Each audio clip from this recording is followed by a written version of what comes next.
One of the genres that was really hot for quite a while, but has never really come back to prominence, is the real-time strategy game. Command and Conquer, Warcraft, and a few others were all extremely popular, but then the genre mostly disappeared from the mainstream. That said, there have been elements of that genre that will pop up every now and again, so at least pieces of that legacy survive, and that's the case with Heroes Hour. Somewhat taking a best-of-both-worlds approach, Heroes Hour is a combination of turn-based play on its main map and then real-time action when you get down to combat. This mix seems to capitalize on the strengths of each, allowing everyone's main moves to be strategic and well-considered, but then injecting some life and excitement into seeing units swarm one another on the battlefield. Whether playing against the AI or some friends, you'll need to balance exploration, city building, and some periodically aggressive behavior to keep your faction building its resources, army, and power. Once you do join in conflict, you'll have the pleasure of watching your units swarm and attack their enemies, though granted often in a bit of a haphazard manner you have only limited control over.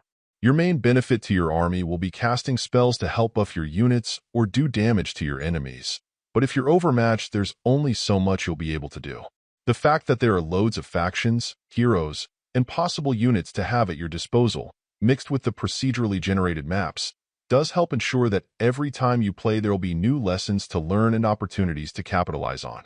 That said, in practice, even though the details may change, I'll admit that it doesn't take long for sessions to still at least feel somewhat the same.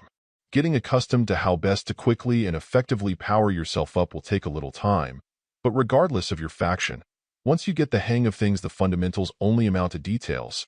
In the big picture, you can still feel like you're simply going through the successful motions.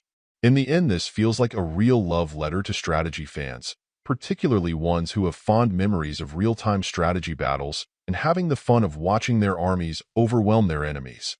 That thrill can absolutely be present here, and I can't say that almost any titles I've played on the Switch have harnessed that same energy.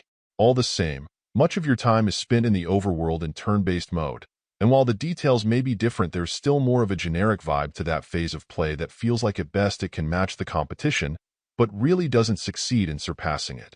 The result absolutely has novel value for the right sort of strategy fan, but I'm not convinced that it has the ability to be a breakout success beyond that crowd. Overall, my final score for the game ended up being a 7.9. And if you're interested in picking it up, it's currently available on the Switch eShop for $17.99. Thank you for taking the time to listen to this review. And if you'd like more information or ideas of indie games worth checking out on Switch, be sure to click on the link provided in the description. Until next time.